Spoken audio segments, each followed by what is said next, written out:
bikyali bingi ddala. Empeereza y'ekitongole ekiramuzi n'obwetengereze bwakyo mu Uganda nabyo tebinnaba kumatiza bulungi. Fallen Chief Justice, as a man who during his lifetime seized. Mu ngeri eyo okufa kwa Benedicto Kiwanuka wadde nga kwa nnaku ekyenkanidde awo tusaana okuggyamu ebyokuyiga nga bino wammanga. Tusaana okubeera abeegendereza bulijjo ku ebyo bye tusalamu byobufuzi. Ensobi erabibwa ng'entono mu byobufuzi eyinza okutabangula eggwanga okumala ebbanga ddene nga bwe tulaba ebyo ebyatuleetera emitawaana bwe tukyali.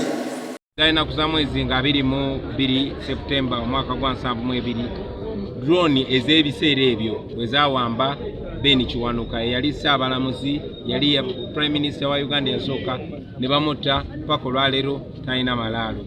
Tuli wano tumujjukira abamwogeddeko ebigambo birungi nnyo naye emyaka 50 egiyise era kikoze bulungi tina Chief Justice abaddewo nayogera ebigambo ebirungi nnyo ku Ben Kiwanuka naye emyaka 5 oluvannyuma lw'okutta Ben Kiwanuka bannayuganda bakyawambirwa. Olunaku lwaleero baturipotingira balala babiri abawambiddwa. Olunaku lwaleero wayiseyo emyaka 50 naye Chief Justice owa Uganda akyakulembera judiciary etwala ba civilian ne bawoleza mu kooti ez'amagye olw'ebyobufuzi olw'endowooza yaabwe.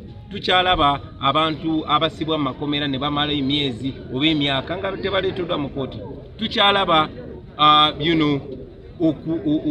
okuyisaamu olugaayu ekitongole ekiramuzi. Tukyalaba obwannakyemalira kyannaku nti emyaka 50 egiyise tulinga abatalina kye tuyise. So nga tujjukira Ben Kiwanuka nga tuli wamu n'abakulembera Ssaabalamuzi kansubire nti ekyo kinaabakwata ku mitima ne ku bwongo ne batunulira Uganda eneebeera etya.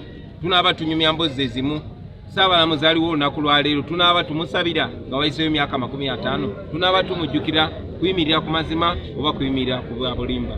Ben Kiwanuka bamutala kubanga yawabbeera teyagiwa namugwira naye nga lyali ddembere. Olunaku lwaleero ba MP babiri bali mu kkomera bamuwa bbeero n'ebirala bingi. Kansubire ebina abajjukiza amazima ge balina okutunuulira. Mwebale nnyo mwebale ddala. Bye.